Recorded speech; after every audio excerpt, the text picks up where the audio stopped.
Hi, and welcome to the first of many videos on this Celebrity AI project, usually just referred to as Celeb AI project.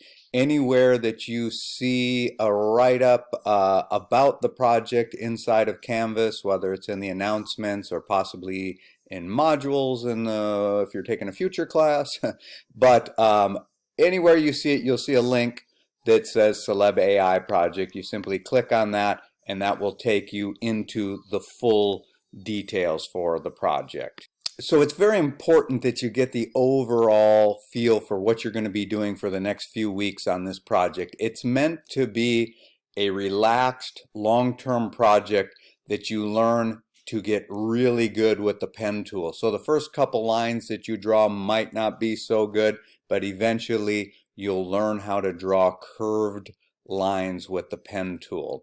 So please read through all of these instructions here and the requirements, and if you want to see past examples of student work, there'll be a link,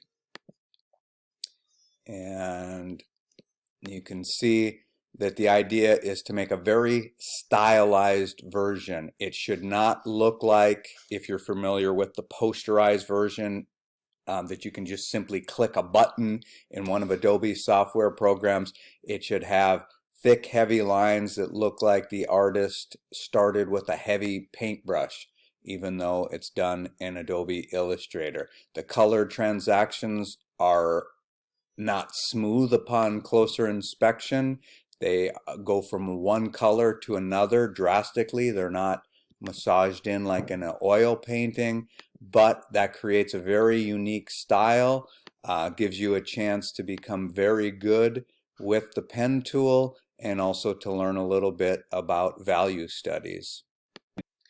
Another reference to help you with this project is to look up the 2006 movie A Scanner Darkly. I won't get into all the details why they had to do what they did in this movie, but you can look it up on Wikipedia. But the images help.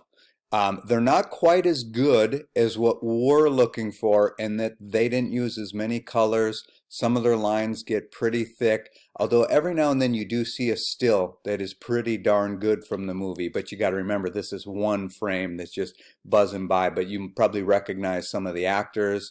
But looking up this movie in Google Images will help you to see how they pull off facial hair in a more simplified manner. Just know that yours, because you're only doing one frame as opposed to 1,000, will have a little more detail than what you're seeing in the Scanner Darkly. So first thing you're going to want to do in your file system is set up a new folder for this project. Give that folder a name like Celeb AI. And then this is going to be your folder where you're going to keep all of your assets. And if you're lucky enough to be moving around in the world, this is what you want to take with you, not just the Illustrator file. I'll explain more in a second. Now, the next step that we need to do is go find an image of a celebrity.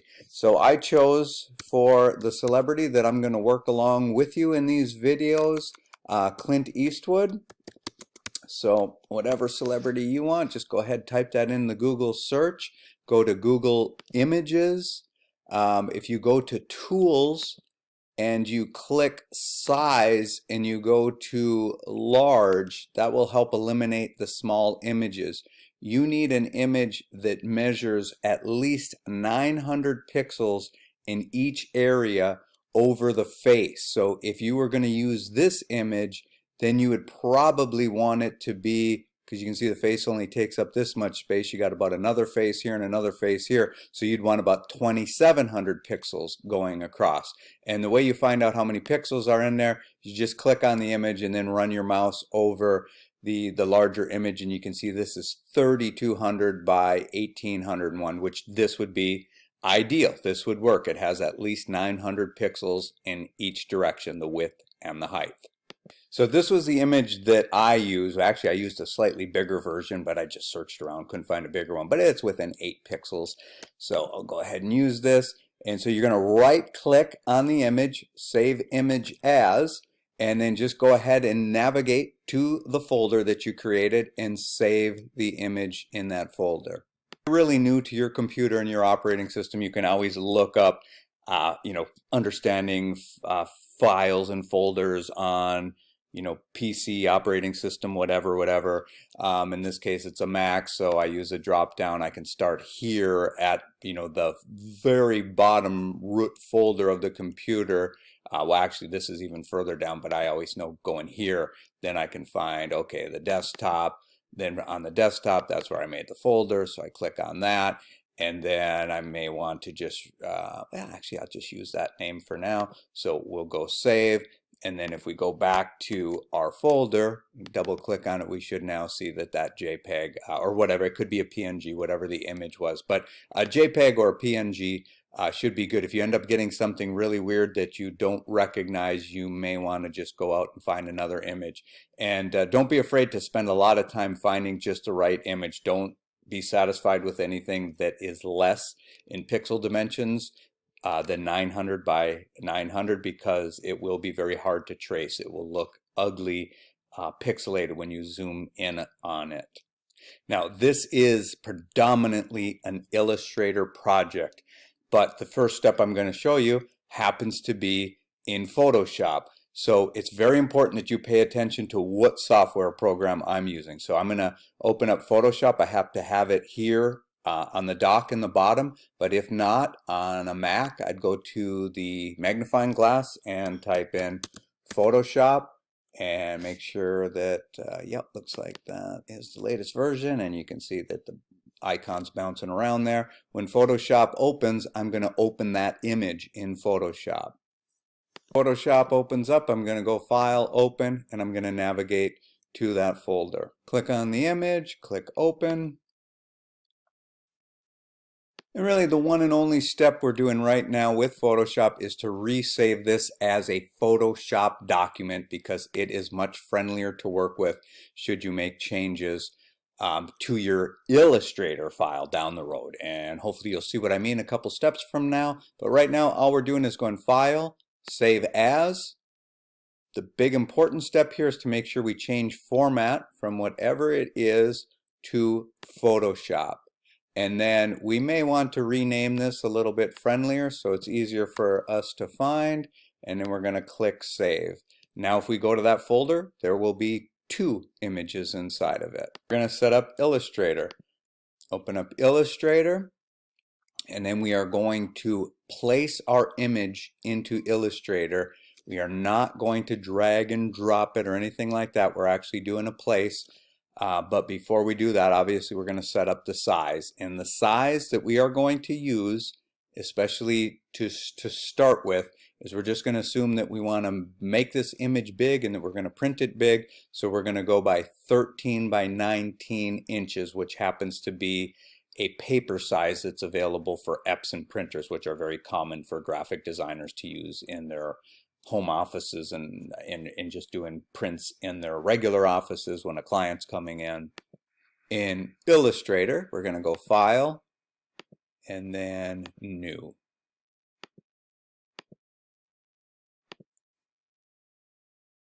And then you can pretty much ignore all this stuff. This is just presets, so we're going to go right over to the width. And your width can either be, for a portrait, normally it would be 13, and then the height would be 19. But if you have one of those rare images where it happens to be a horizontal portrait, then you can just click this button here to change the orientation to 19 by 13. So these flip-flop between portrait and landscape. But in my case, it's definitely taller than wide. You do not have to worry about a bleed right now.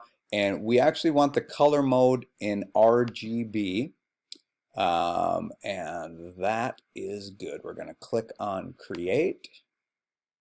And next we should end up with our single artboard. Now it's very important for you to understand that this artboard just shows you the full print size. Do not, and I repeat, do not force your image to fit in here. It does not have to fit exactly inside of here. The last thing you want to do is squish or stretch your celebrity, spend hours and hours working on it, only to have someone come by and say, whoa, why does Clint Eastwood look so chunky? So our next step in Illustrator will be go to the menu and go File, Place, and find that image. File, Place, navigate to your folder. It may start to show up depending on how your operating system works as a recent place. And we want the Photoshop document, not the original image. I'm going to click on that, going to click Place. We should end up with a loaded cursor.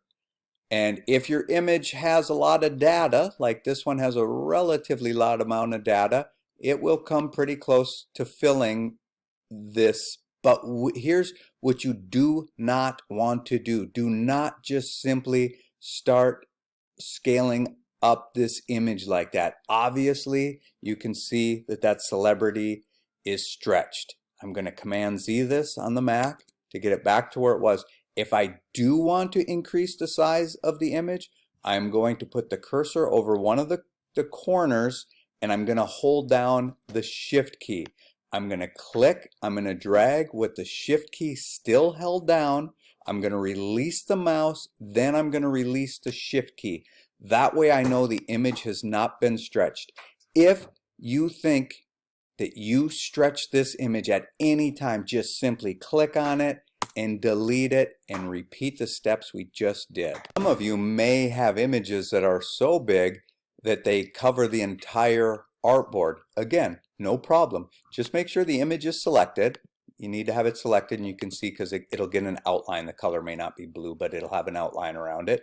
Then you just simply get to a corner, hold down the Shift key, and I know I'm sounding like I'm repeating this a lot, but I'm surprised how often students will work for hours and hours on one of these projects when it's actually stretched. Go to another corner, hold down the Shift key, click, drag, and another key thing is make sure that you release the mouse before you release the Shift key, and just get it in here. Does not have to cover it, just, in fact, I would make sure that there's a little bit of white, say, showing on two corners. That way you know, okay, there's my artboard, there's my image. The beauty about what you do in Illustrator, which is called vector graphics, is that it can be rescaled later without changing the quality of the image that you create. Is going to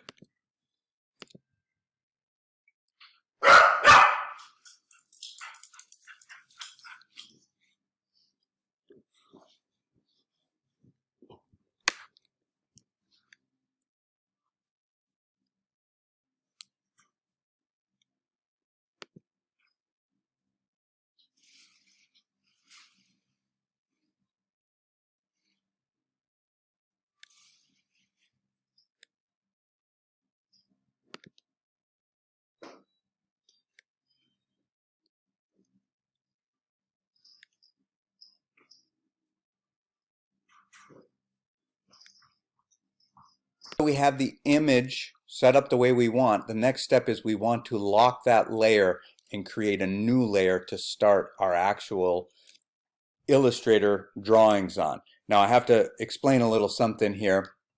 If ever you do not see a panel over here that I'm referring to, like by default in the newer versions you just have properties, layers, and libraries. If this looks different, I'll explain that in a minute, but if ever there is what we call panels over here that you do not see that I'm using, you just simply go to Window and all of the panels are listed. Now some of them are down a little bit further and some of them are tucked into multiple categories, like type contains a whole bunch of different things. But for right now, all you need is layers. Mine is open, so I'll make this change and then I'll talk a little bit more about the different looks here. So what I'm going to do is I'm going to go up to here, I'm going to double click, and I'm just going to call that photograph. So once I end up with tons of layers in here, I will pretty easily be able to find that. Now, right next to this thing that looks like an eyeball is a lock area, and if I click lock, then that means this image is locked and it's very hard for me to draw or do anything on it. Then I just simply go to the bottom, I click this little plus icon to create a new layer, And the very first thing we're going to do is put in the black. So I'm going to double click on